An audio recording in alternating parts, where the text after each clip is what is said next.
Singareni Naini coal block టెండర్లలో భారీ అక్రమాలు జరుగుతున్నాయంటూ ఆందోళన చెందుతున్న నేపథ్యంలో ఇప్పటికే ఇక్కడ సింగరేణి కార్మిక సంఘాలు కూడా ఆందోళన చెందుతున్నాయి. అనేక రకాల ఇబ్బందులు కూడా గురి అయ్యేటువంటి అవకాశాలు ఉంటాయి. అక్రమాలు జరగడం వల్ల కూడా కార్మిక సంఘాలకు అలాగే కార్మికులకు కూడా పెద్ద ఎత్తున నష్టం జరుగుతుందన్నటువంటి ఆందోళన వ్యక్తం చేస్తున్న నేపథ్యంలో ప్రస్తుతానికి మోటపలుకుల రమేష్ గారు మనతో ఉన్నారు. ఇక్కడ వారు భూపాలపల్లిలో కూడా ఇక్కడ సింగరేణి బొగ్గు గనులు ఉంటున్న నేపథ్యంలో ఇప్పుడు ఓపెన్ కాస్ట్ నడుస్తుంది. అసలు సింగరేణి కార్మికులకు ఎలాంటి ఇబ్బందులు జరుగుతాయి ఒకసారి వారితో మనం మాట్లాడదాం. ఈ అక్రమాల టెండర్ల వల్ల ఏం జరుగుతుంది, అసలు అక్రమాలు ఎలా జరుగుతున్నాయి, వారికి ఉన్నటువంటి సమాచారం మీద తెలుసుకుందాం. సార్, ఇప్పటి వరకు ఇక్కడ ఈ సింగరేణి టెండర్లకు సంబంధించి కూడా అనేక అవినీతి జరుగుతుందని చెప్పి ఇక్కడ చాలామంది చెప్తున్నటువంటి పరిస్థితి. దీనిపై కూడా రాష్ట్ర స్థాయిలోనే కాదు, ఇప్పుడు కేంద్ర మంత్రులు కూడా దీనిపై జోక్యం చేసుకోవాల్సినటువంటి పరిస్థితి. అసలు అక్రమాలని ఎట్లా గుర్తిస్తున్నారు, ఏం జరుగుతుంది, సింగరేణికి సంబంధించినటువంటి ఈ టెండర్లలోనే ఎందుకు ఇక్కడ మొదట్లోనే ఎందుకు ఇంత ఇబ్బందికర వాతావరణం ఉంటుంది? ఈ సందర్భంగా సింగరేణిలో జరుగుతున్నటువంటి అవినీతిని బయటపెట్టినటువంటి పత్రికలకి, మీడియాకి నేను సింగరేణి కాలేజ్ వర్కర్స్ యూనియన్ నుంచి ధన్యవాదాలు తెలియజేస్తా ఉన్నాను. ఈ అవినీతి అక్రమం ఈరోజు కొత్తగా వచ్చేది కాదు. తెలంగాణ రాష్ట్రం ఏర్పడక ముందు ఒక విధంగా, తెలంగాణ రాష్ట్రం ఏర్పడ్డ తర్వాత టీఆర్ఎస్ గవర్నమెంట్ వచ్చిన తర్వాత సింగరేణి పరిస్థితి, దాని భవిష్యత్తు మరో పద్ధతిలో ప్రారంభమైంది. కేసీఆర్ గవర్నమెంట్ వచ్చినప్పటి నుంచి ఈ సింగరేణి సంస్థలో రాజకీయ జోక్యం పెరిగింది. తెలంగాణ ఏర్పడక ముందు మేము సింగరేణి కార్మికు యాజమాన్యం అమ్మిన బొగ్గుకి డబ్బులు, అటు పవర్ ప్రాజెక్టులు కానీ పవర్ సంస్థలు కానీ, మేము ప్రభుత్వానికి అమ్మినటువంటి ఏదైతే కరెంటు డబ్బులు కానీ మాకు సకాలంలో వచ్చాయి. తెలంగాణ రాష్ట్రంతో ఎప్పుడైతే అధికారాన్ని చేజెక్కించుకుందో అప్పటి నుంచి ఈ విద్యుత్ సంస్థలు మా బొగ్గు కొనుగోలు చేసిన వాళ్ళు, మా విద్యుత్ కొనుగోలు చేసిన వాళ్ళు డబ్బులు వేయడం బంద్ చేశారు. అది చిలికి టీఆర్ఎస్ గవర్నమెంట్ ఉన్నప్పటికీ 36,000 కోట్ల రూపాయలకు చేరి ఇప్పుడు 48,000 కోట్ల రూపాయల బకాయిలు సింగరేణికి ఈ ప్రభుత్వాలు ప్రత్యక్షంగా విద్యుత్ సంస్థలు మాకు బాకీ ఉన్నాయి. ఇవి రాకపోవడం వల్ల మా సంస్థ ఇప్పుడు కార్మికులకు జీతాలు ఇయ్యలేని పరిస్థితి, ఓవర్ డ్రాఫ్ట్లు తెచ్చి మా డబ్బులు, మా బాండ్లు కుదబెట్టి డబ్బులు తెచ్చి కార్మికులకు జీతాలు ఇవ్వాల్సిన పరిస్థితికి నెట్టబడ్డది. ఇది ఒక అంశం. అయితే ఆ రోజు నుంచి ఈ రోజు దాకా సింగరేణి సంస్థను సర్వనాశనం చేయడానికి ఈ రాజకీయ నాయకులు, రాజకీయ పార్టీలు, పాలక వర్గాలు ప్రతిజ్ఞ చేసుకున్నట్టుగా పనిచేయడం మొదలైంది.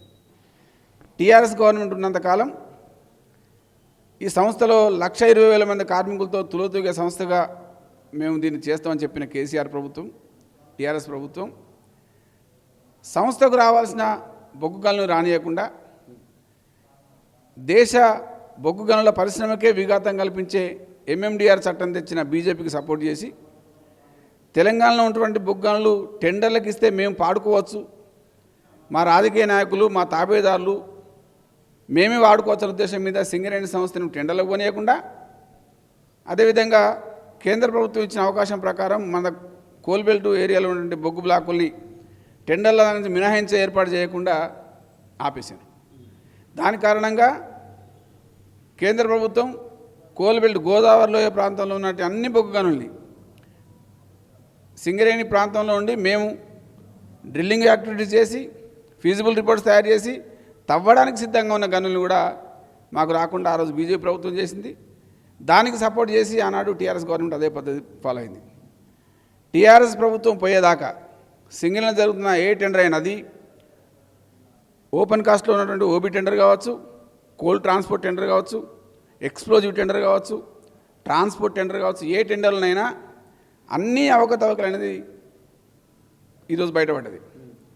ఇది ఎట్లా చేస్తారంటే, ₹1 ఇవ్వాల్సిన టెండర్ని కాంట్రాక్టర్లతోటి రాజకీయ నాయకులను మిలాఖీ చేసి సింగరేణి అధికారులను బెదిరించి డైరెక్టర్లను లోపరుచుకొని రూపాయి చేయాల్సిన ₹1.5కు టెండర్ పలికిచ్చి దాన్ని లోపాయకారి విధంగా ఈ రాజకీయ నాయకులు తీసుకునే ప్రక్రియ ఆనాడే మొదలైంది. నైని బ్లాక్ విషయం మనం ఇప్పుడు బయటకు వచ్చింది ఏంటంటే, ఆ టెండరు పాడే ముందు అంతకుముందు ఎప్పుడు లేని నిబంధన పెట్టారు. ఏంటంటే, టెండరు తీసుకోవాలనుకునే వాళ్ళు ఆ టెండర్ ప్రాంతాన్ని, ఆ టెండర్ ప్రక్రియ ముందు పోయి కలిసి చూసి దాని తర్వాత వాళ్ళు పరిశీలించినట్టుగా సర్టిఫికేట్ తీసుకొని టెండర్లో పార్టిసిపేట్ చేయాలి కండిషన్ పెట్టారు. ఆసక్తి ఉన్న వాళ్ళు ఆ విజిట్ చేసిన తర్వాత కూడా వాడు సర్టిఫికేట్ ఇవ్వకపోతే వీడు టెండర్లో పార్టిసిపేట్ చేయలేడు. ఈ కండిషన్ ఉండడం వల్ల ఇప్పుడు పత్రికలు వస్తుందని బట్టి ఏం చెప్తున్నారు, ఆసక్తి ఉన్నవాడు విజిట్ చేసి టెండర్ ప్రక్రియకు ముందుకు వచ్చినా వాడికి ఇవ్వకుండా వీనికి అవసరమైన వాళ్ళకి మాత్రమే సర్టిఫికేట్ ఇచ్చి టెండర్లు ఇచ్చినని అర్థమైంది. అంటే ఇలాంటి మెలికలు ఎన్నో పెట్టి సింగరేణిలో ఉన్న అనేక టెండర్లలో అవినీతికి పాల్పడ్డాడు కాబట్టే ఈరోజు సింగరేణి సంస్థ సర్వనాశనం అయ్యే పరిస్థితి వచ్చింది. సింగరేణి సంస్థకు మా బొగ్గు రాలేదు. మేము బయట 9 లాంటి బ్లాక్లో కొనుక్కున్న బొగ్గు సంస్థకేమో ఉత్పత్తి చేసిన ట్రాన్స్పోర్ట్ చేసి అమ్ముకోలేని పరిస్థితి వచ్చింది. సింగరేణి సంస్థలో డిపెండెంట్ ఎంప్లాయ్మెంట్లు అన్నీ కొత్త గనులు వస్తాయని చెప్పి మేము ప్రారంభించుకొని అగ్రిమెంట్ చేసుకొని కోర్టు తిరిగి ఉద్యమాలు చేసిందనేమో ఇప్పుడు వచ్చిన కాంగ్రెస్ పార్టీ గవర్నమెంటు తెచ్చిన డైరెక్టర్లు మెడికల్ బోర్డు పెట్టకుండా మా పిల్లలకు మా కుటుంబ సభ్యులకు మా కార్మికులకు ఉద్యోగాలు రాకుండా చేస్తున్నారు. ఇకపోతే సంస్థలో వేలాది కోట్ల రూపాయల లాభాలు ఉన్నాయని చెప్పి ప్రకటిస్తూ కాగితాల మీద మాత్రం లాభాలు కనబడుతున్నాయి, ఫిజికల్గా పైసలు లేవు. ఈ పైసల ఇబ్బంది తట్టుకోవడం కోసం మొన్నటిదాకా ఉన్న డైరెక్టర్లు ఎండీలు అందరూ కలిసి బ్యాంకుల దగ్గర ఓవర్ డ్రాఫ్ట్లు తెచ్చి సింగరేణి సంస్థలకు అప్పులు ఇవ్వడం కోసం టెండర్లు ఇచ్చి తక్కువ వాటికి గౌరవిస్తారని చెప్పి ఇచ్చి తెచ్చుకున్న ఒక దుష్ట చరిత్ర దౌర్భాగ్యం సింగరేణికి పట్టింది. టీఆర్ఎస్ గవర్నమెంటే మోసం చేసిందంటే కాంగ్రెస్ పార్టీ వస్తే సింగరేణి బతుకు మారుద్దేమని చెప్పి కోల్బెల్ట్లో ఉన్న అందరూ టీఆర్ఎస్ ఎమ్మెల్యేలను ఓడించి కాంగ్రెస్ పార్టీ ప్రభుత్వాన్ని సింగరేణి కార్మికులు తేవడంలో భాగస్వాములైనారు. కాంగ్రెస్ పార్టీ వచ్చిన తర్వాత వీళ్ళ జోక్యం మరింత ఎక్కువైపోయింది. పెనం మీద నుంచి పొయ్యిల పడ్డటైంది. సింగరేణి సంస్థకు సంబంధించిన డబ్బులు కోట్లాది రూపాయలు ప్రజాప్రతినిధులు తమ స్వప్రయోజనాల కోసం తమ రాజకీయ ప్రయోజనాల కోసం వాడుకోవడం మొదలైంది.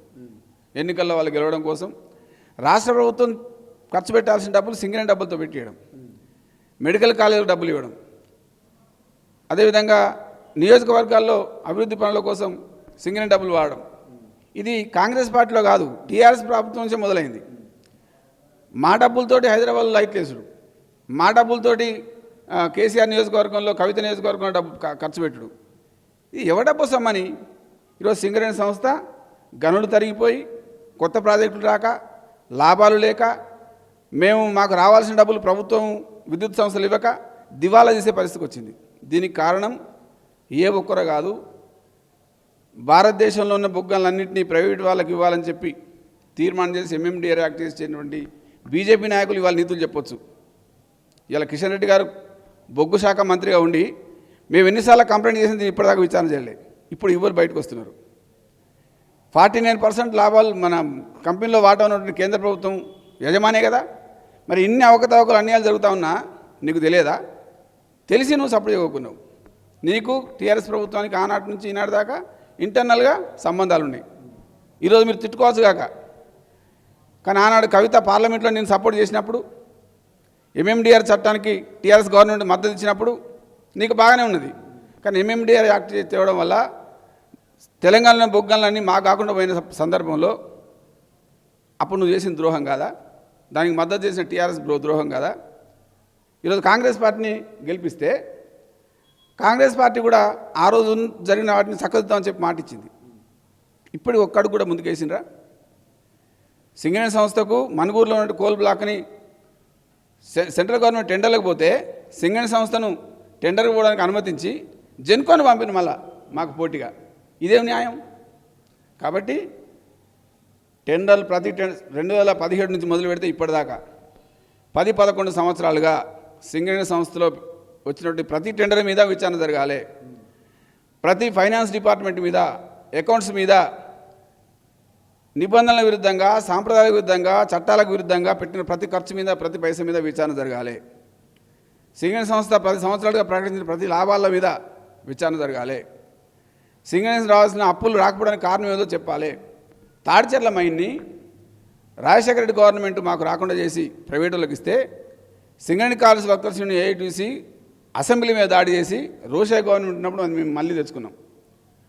అప్పుడు దొంగచాటుగా టీఆర్ఎస్ గవర్నమెంట్ మళ్ళీ వచ్చి కాంగ్రెస్ పార్టీ ఓడిపోయి రోషే గవర్నమెంట్ పోయి టీఆర్ఎస్ గవర్నమెంట్ వచ్చిన తర్వాత దొంగచాటుగా సింగరేణి అధికారులని లోపరుచుకొని ఈ ప్రాజెక్టు మేము చేయలేమని రాపించుకొని మళ్ళీ జెన్కోకి ఇచ్చి వాళ్ళ ప్రైవేట్ వాళ్ళకి ఇచ్చి పని చేయించుకున్నారు.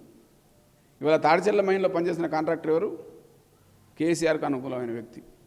25-30 సంవత్సరాలు పనిచేసే ఒక ప్రాజెక్ట్ని మేము కొట్లాడిన తర్వాత రోషా గవర్నమెంటు ఆ మైన్ను మేము తవ్వడానికి అగ్రిమెంట్ చేసుకున్నాం.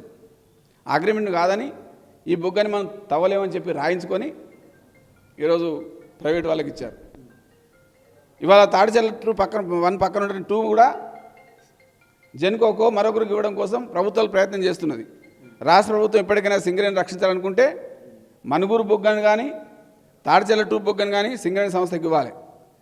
కొత్తగా రావాల్సినటువంటి ఏదైతే ప్రాజెక్టులు రావాల్సి ఉన్నాయో వాటన్నిటికీ టెండర్ల ద్వారానా నేరుగా కేటాయించే ప్రక్రియ ద్వారానా కేంద్ర ప్రభుత్వం కొట్లాడైనా సరే సింగరేణికి లేకపోతే ఈరోజు పనిచేస్తున్న 40,000 మంది కార్మికులు, 30,000 మంది కాంట్రాక్ట్ కార్మికులు 2030 తర్వాత ఈ సంస్థ మూసేయబడి భూస్థాపితం కాబడుతుంది. ఈ పాపానికి ఈ నష్టానికి కార్మికులు కారణం కాదు, కార్మిక సంఘాలు కారణం కానే కాదు.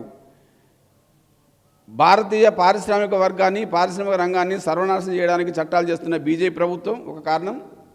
10 ఏళ్ల పాటు రాష్ట్రాన్ని పరిపాలించి సింగరేణి సంస్థను పీల్చి పిప్పి చేసి మా డబ్బుల్ని మా గనుల్ని దోసుకొని ఓపెన్ కాస్ట్ గన్లలో కానీ ఇంకో చోట కానీ వాళ్ళకు సంబంధించిన వ్యక్తులతోటి టెండర్లు లేపించి ఎక్సెస్ టెండర్లు లేపించి పరోక్షంగా దోసుకొని మా సంస్థను నష్టాపాలు చేసిన టీఆర్ఎస్ గవర్నమెంట్ కారణమే. ఈరోజు దాన్ని పరిష్కరించలేకపోతున్న కాంగ్రెస్ పార్టీ కూడా దానికి కారణమే. కాబట్టి సింగరేణి సంస్థ కనుక రక్షించబడకపోతే తెలంగాణ ప్రాంతంలో పెద్ద పారిశ్రామిక వనరు, ఉద్యోగ వనరు, ఈ మెజారిటీ జిల్లాలకు అన్నం పెట్టే సింగరేణి సంస్థ మూసేస్తే ఈ రాష్ట్రానికి నష్టం, ఈ దేశానికి నష్టం, ఉద్యోగాలు పోతాయి, గనులు పోతాయి. ఇప్పటిదాకా జరిగిన నష్టాలు చాలు. ఇకనైనా కేంద్ర ప్రభుత్వము రాష్ట్ర ప్రభుత్వము దీని మీద సత్వర విచారణ, సక్రమంగా న్యాయంగా విచారణ జరిపి బాధ్యులైనపై చర్యలు తీసుకోవడం కాకుండా జరిగిన నష్టాన్ని వాళ్ళ దగ్గర నుంచి భర్తీ చేసే ప్రక్రియ చేపట్టాలి. లేని పక్షంలో ఈ సాంప్రదాయం అలవాట్లు కొనసాగుతాయి, సింగరేణి సంస్థ కనబడే అవకాశం లేదు. ఓకే, ఇప్పుడు ఇట్లాంటివి జరుగుతున్నటువంటి పరిస్థితులు ఇదివరకు కూడా మీరు ఒకసారి ఇక రోషయ్య గవర్నమెంట్ ఉన్నప్పుడు కూడా కొట్టాడి మళ్ళీ తెచ్చుకున్నారని చెప్పి అంటున్నారు కదా, మరి ఇట్లాంటి సిచ్యువేషన్లో మీరు ఏం చేయబోతున్నారు? కార్మిక సంఘాలు ఏం చేయబోతున్నాయి? మేము రేపు మున్సిపాలిటీ ఎన్నికల తర్వాత సమ్మె చేయబోతున్నాము. సింగరేణిలో మేము గుర్తింపు సంఘం కలిసిన తర్వాత గత సంవత్సరన్నర కాలంగా పర్మనెంట్ చైర్మన్ లేడు. ఇప్పుడైతే ఒక పర్సనల్ డిపార్ట్మెంట్ హెడ్ ఆఫీసర్సు 4 మారారు. స్ట్రక్చర్ సమావేశంలో మేము కార్మికుల సమస్యలు అడిగితే ఇప్పటిదాకా అక్కడ అంగీకరించి ఇప్పటిదాకా పరిష్కారం నోచుకోలే. అక్కడ ఓకే అంటున్నారు, అగ్రిమెంట్లు అమలు చేయడం లేదు. కంపెనీ కార్మికులకు ల్యాండ్ ఇస్తామన్నారు, ఇవ్వలేదు. అదేవిధంగా ఇన్కమ్ ట్యాక్స్ రద్దు చేయడానికి ఫిక్స్ మీద చేయలేదు. అదేవిధంగా మెడికల్ బోర్డు కంటిన్యూ చేస్తామన్నారు, ఆ సర్క్యులర్ రాలేదు. అంటే అధికారులు కూడా కంటిన్యూస్గా పనిచేయలేని అధికారులు ఉన్న కారణం ఒకటి. ఇప్పుడు పర్మనెంట్ సిఎండి లేడు, ఫైనాన్స్ డైరెక్టర్ లేడు. ఇంత పెద్ద సంస్థకి ముఖ్యమైన స్థానంలో పనిచేయని డైరెక్టర్లు ఉంటే కార్మికుల సమస్యలు పరిష్కారం అవుతాయి, సంస్థకు రక్షణ ఎట్లా దొరుకుతుంది? కాబట్టి తప్పకుండా వీటన్నిటినీ ఎలివేట్ చేసి అన్ని కార్మిక సంఘాలను ఏకం చేసి తప్పకుండా ఎన్నికల తర్వాత ప్రభుత్వము యాజమాన్యం స్పందించకపోతే సమ్మె చేయబోతున్నాము.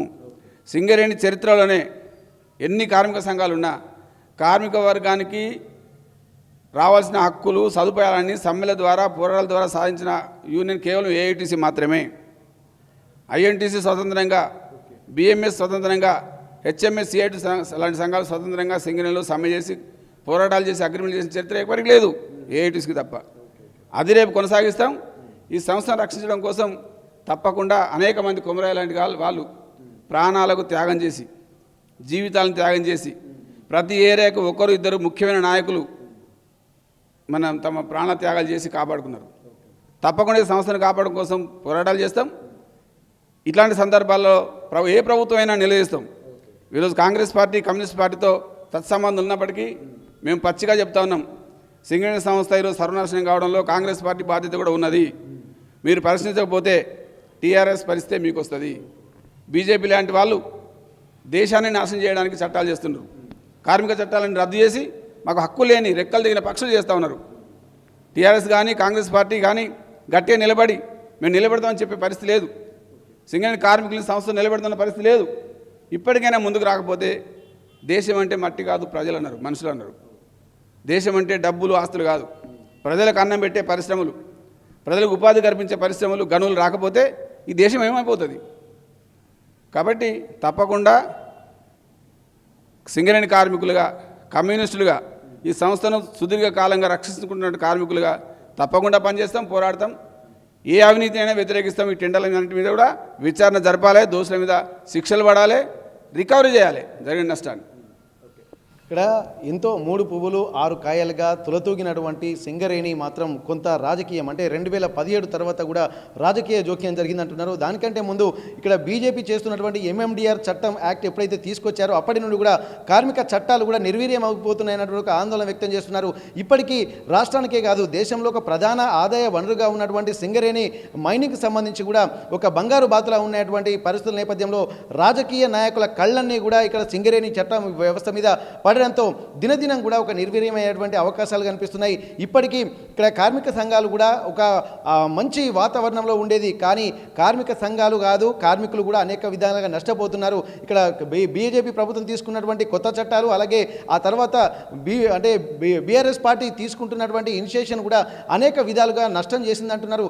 ఆ తర్వాత వచ్చినటువంటి కాంగ్రెస్ పార్టీ కూడా దానికి అతీతం కాదని చెప్పి అంటున్నారు. అంటే ఇక్కడ కేంద్ర రాష్ట్ర ప్రభుత్వాలు పూర్తిగా కూడా ఇక్కడ ఎక్కడైతే ఆదాయ వనరులు సమృద్ధిగా ఉంటాయో వాటి మీద దృష్టి పెట్టి వీటిని మాత్రమే తమ అంటే రాజకీయ లబ్ధి పొందడానికి అలాగే వారి పబ్బం గడుపుకోవడానికి ఉపయోగించుకుంటున్నారని చెప్పి అంటున్నారు. ఇప్పటికీ 40,000 మంది కార్మికులు ఉన్నారు, 37,000 మంది ఇక్కడ కాంట్రాక్టు కార్మికులు ఉన్నారు. వీళ్ళందరి జీవితం కూడా బయటపడేటువంటి అవకాశం ఉంటుంది. ఇప్పటి వరకు ఈ విధంగా అంటే ఒక ట్రాన్స్పరెన్సీ అనేది లేకపోతే మాత్రం రాబోయే రోజుల్లో ఇక్కడ సింగరేణి అనేది ఇక్కడ ప్రైవేటు పరమైన అయితే మాత్రం ఇది మూతపడడం ఖాయమని చెప్పంటున్నారు. కేవలం ఆదాయ వనరులే కాదు ఇక్కడ ప్రజల యొక్క సమస్యలు కార్మిక చట్టాలని కాపాడాల్సినటువంటి ప్రభుత్వాలు కూడా వాటికి అతీతంగా వ్యవహరించేటువంటి ప్రయత్నాలు చేయడం వల్ల ఒక స్వార్థపూరితమైనటువంటి ఆలోచనలతోటి ఇక్కడ ఉన్నటువంటి కార్మికులు కూడా తీవ్రంగా నష్టపోతున్నారని చెప్పి అంటున్నారు. గతంలో కూడా ఇట్లాంటి కుట్రలు జరిగినటువంటి నేపథ్యంలో తాము ఏఐటీయూసీ ఆధ్వర్యంలో కూడా తిరిగి కొట్లాడి మళ్ళీ సాధించుకున్నామని చెప్పి అంటున్నారు. ఇప్పుడు రాబోయే మున్సిపల్ ఎలక్షన్ల తర్వాత కూడా దీనిపై తీవ్రమైనటువంటి స్థాయిలో పోరాటం చేస్తామని చెప్పి అంటున్నారు. రాబోయే రోజుల్లో మాత్రం ఇప్పటి వరకు ఎవరైతే అవినీతికి పాల్పడ్డారో వారిని గుర్తించాలి, వారిపై కఠిన శిక్షలు చేయాలి, ఆ తర్వాత నష్టాన్ని కూడా రికవరీ చేయాలన్నటువంటి ఒక ఆలోచనలు మాత్రం చేస్తున్న నేపథ్యంలో ప్రతి ఒక్క రాజకీయ పార్టీ కూడా రాజకీయ జోక్యం వల్లనే ఇక్కడ సింగరేణి వ్యవస్థ నిర్వీర్యమవుతుందన్నటువంటి ఆందోళన కూడా ఇక్కడ వ్యక్తం చేస్తున్నటువంటి పరిస్థితి. ఏదేమైనప్పటికీ కూడా ఇక్కడ సింగరేణి నైని కోల్ బ్లాక్ టెండర్లలో జరుగుతున్నటువంటి అక్రమాలు మరింత ఒక ప్రమాదకరంగా ఘంటికలు మోగిస్తున్నాయి. కాబట్టి ఇప్పటికైనా దీనిపై సిబిఐ ఎంక్వైరీ వేసి విచారణ జరిపించి దోషుల్ని కఠినంగా శిక్షించడమే కాకుండా ఒక వారి నుంచి ఎవరైతే తప్పులు చేస్తున్నారో వారందరి దగ్గర నుంచి రికవరీ చేయాలి. 2017 తర్వాత కూడా అనేక అక్రమాలు జరిగాయి కాబట్టి వాటన్నిటి మీద కూడా విచారణ జరిపించాల్సినటువంటి అవసరం ఉంటుంది. వారందరి నిందితుల్ని మాత్రం కఠినంగా శిక్షించడంతో పాటు రికవరీ చేస్తేనే రేపు సింగరేణికి మనుగడ ఉంటుందన్నటువంటి ఒక ఆశాభావాన్ని వ్యక్తం చేస్తున్నారు. ఇప్పటికీ కూడా ప్రభుత్వం స్పందించకుండా దీన్ని యథావిధిగా కొనసాగిస్తే మాత్రం రాబోయే రోజుల్లో ఒక మహాయుద్ధమే జరుగుతుంది. కార్మిక సంఘాలన్నింటినీ కూడా ఏకం చేసి మళ్ళీ అనుకున్నటువంటి లక్ష్యాన్ని సాధించే దిశగా ఏఐటీయూసీ ముందుకు వెళ్తుందన్నటువంటి ఒక ధీమా కాన్ఫిడెంట్ అలాగే కార్మికుల తరఫున భరోసా ఇచ్చేటువంటి కార్యక్రమాలు చేపట్టబోతున్నటువంటి పరిస్థితి మనకు కనిపిస్తుంది. అసలైన తొలి వెలుగు. ఫాలో వాట్సాప్ @తొలి వెలుగు official.